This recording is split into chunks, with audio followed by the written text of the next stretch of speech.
Good afternoon, Your Highness, ladies and gentlemen, colleagues. So, my presentation today is describing the work of what is probably the newest botanic garden in the Middle East. It was effectively established only just over a year ago. So a lot of what I'm talking about is very preliminary, and things are going at a very, very fast rate for various reasons. But I'd like to acknowledge, unfortunately my colleagues from the Botanical Foundation couldn't make it here today, but I'd like to acknowledge the work of Sulaimani Botanic, who's the Botanical Advisor for the Botanic Garden, and Sarah Salah, who was a real champion of conservation and conservation restoration, whatever, in Iraq, and has started the Botanical Foundation and has worked tirelessly to get the new Botanic Garden underway.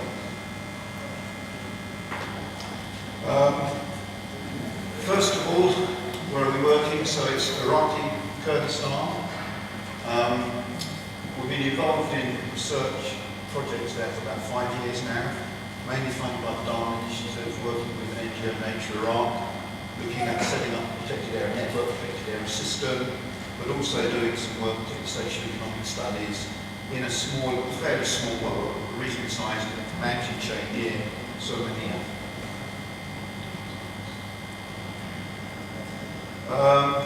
So about only just over a year ago, the green light suddenly came through for the Botanic Garden. So things had to move very rapidly. So we were asked whether we would help develop a botanical master plan or a master plan for the Botanic Garden. And really it was very important to get something on the ground. It's sort of the way that things work. So it's probably just 18 months. So this clearly is the site of the new Botanic Garden. It covers about 55 hectares. It covers 3 hills. It's got quite nice topography. It's just outside the city of Sulaimani, probably Sulaimani. Probably within the next 2 years it will be within the city of Sulaimani. So it's an excellent position for a Botanic Garden. Next door to it, there's a 1,000-hectare site, which is being developed as, for want of a better word, a Disney park. So we'll have a land train and these sorts of ideas. So actually, the Botanic Garden can work on the back of that. So land train, for instance, will come through the Botanic Garden. So it's actually a really good opportunity, potentially fairly good funding. So go back to the last picture. You can see here Sulaimani in the distance. This is taken in winter, so it's looking fairly green. As you can see, fairly treeless. And this is looking northward across the site. And you can see it's almost devoid of trees. Completely devoid of trees. There's a little bit, a remnant of riverine woodland at the bottom. There is a small perennial stream there.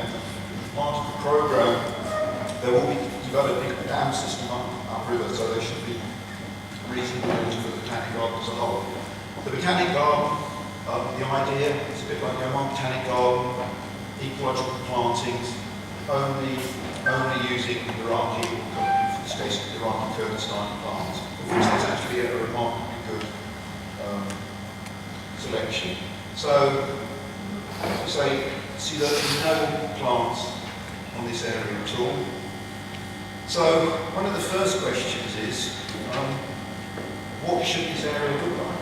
And this has been a matter of debate going back. I was looking back to the first Plant Life and Southwest Asian Conference in 1970. There was a very active debate between Professor David and Professor Zahari about what this vegetation type should be. Is it a graded step or is it a climax step? So this, of course, if we're going to look at restoring it, one of the ideas of the garden initially is that to make something happen so that you can see something's happening. So try and restore the whole site to, woodland, as it turns out, and then carve out within that woodland places for the Botanic Garden, the actual activities of the Botanic Garden. So basically, these are the two extremes. The last one, you've got absolutely nothing. It's this climax, it's degraded. At the other extreme, not so far away, you're getting this beautiful, fairly pristine oak woodland, which has been trying to be protected for many, many years. So So it's actually in very good state, maybe as a hunting reserve, I might add. So how do we start looking, to say fairly rapidly, about what actually should we be doing? What should we be planting? Do we leave it as a degraded step? Do we plant woodland? So again, in a fairly rapid space of time, we started to work. So we, for instance, had a series of workshops, and particularly one of them is very interested with environmental journalists, and they were absolutely convinced that that is what it should look like. As far as they were concerned, that is just the way that it is around Sulaimani, and there's never been any woodland there, there's never been woodland there, so be it. And I mean, these are environmental journalists, and so we didn't come across anybody who actually appreciated or felt that there should be anything more than there is at the moment.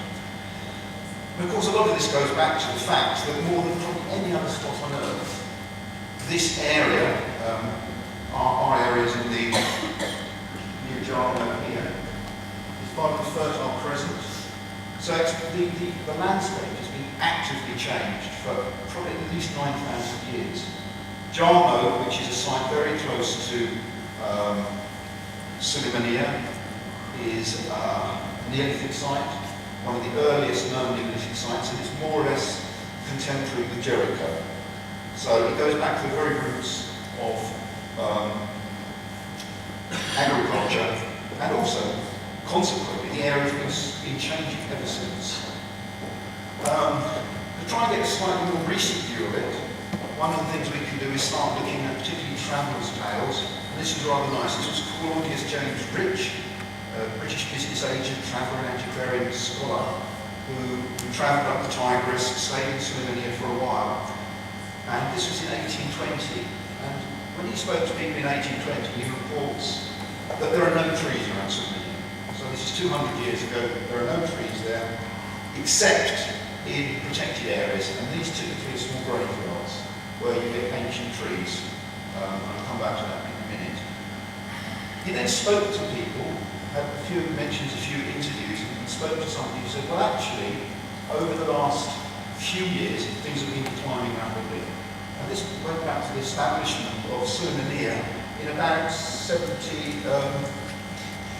the late 18th century, 1790s, when woods, trees were being cut, oak particularly was being cut, it was being placed in the Tigris and floated down the Tigris to Baghdad.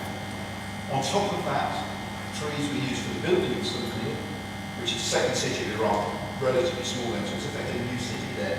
They're also being used extensively for charcoal, for smelting. So there was undoubtedly some time at that point, and they were poor, there used to be more trees there.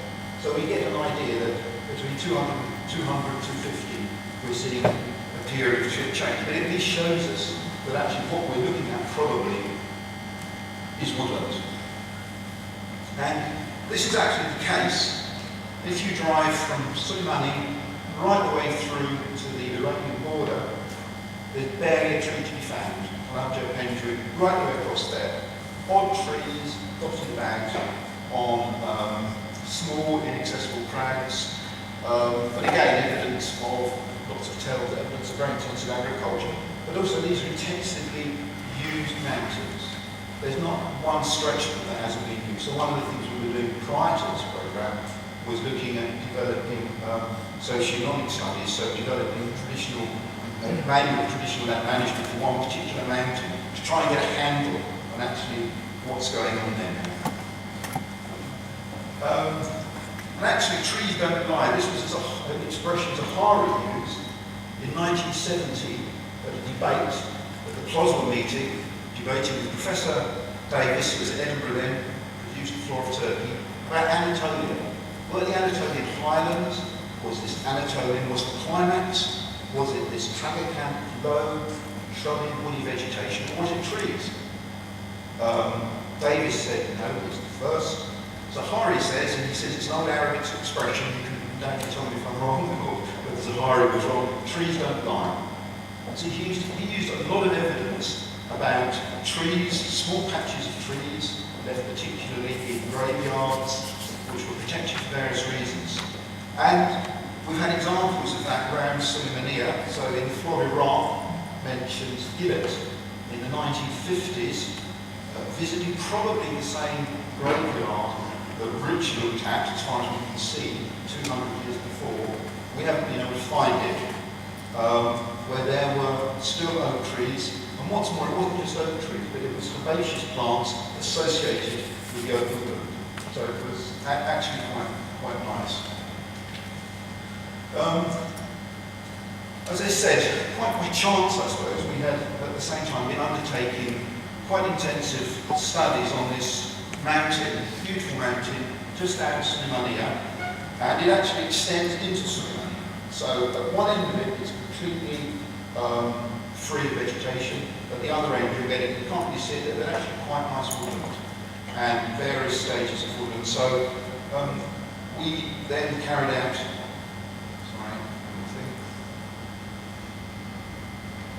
community analysis to look at this woodland, and again we were starting to study the traditional uses. So on these pictures on your left, you can see that this is actually coppiced, and this is actually true over huge areas. These are coppiced woodlands, and actually when we spoke to people and asked about coppicing, there was no memory of coppicing, even though it clearly happened maybe just 30 years ago. It took us a long time before we started get information about the coppicing system, how it worked.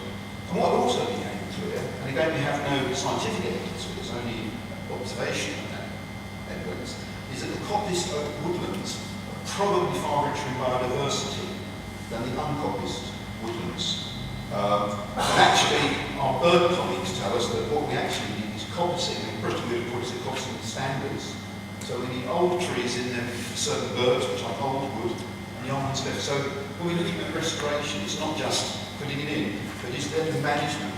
And one of the issues here, of course, is that there's a huge number of, there's a lot of forest police in Iraq, and the forest police ban all cutting. So we're beginning to have workshops with them, trying to explain that actually cutting can be useful, and that actually we should start looking about reinstating a traditional system of coppicing. And this is to some extent where we're going. And so it becomes quite an interesting complex problem.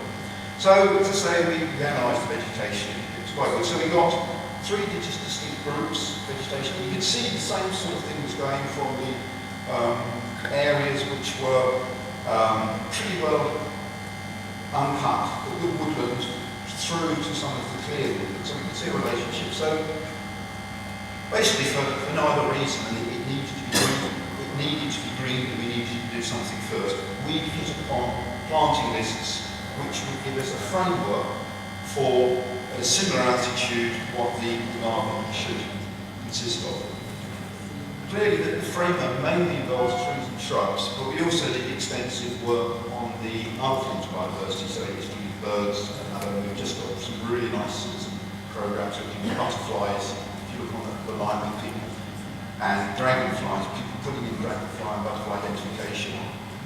But actually looking at the herbaceous plants as well, so that's working. So we have a pretty good idea of what the woodland should look like. So this is the sort of plan that came up. So with the, as I say, very early days, nothing started to be built yet.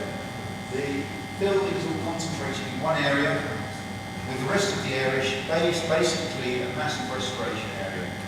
And this area, all to the side here, this is a big new Disneyland, where Sulaimani is around this. It's actually a very good, very nice site.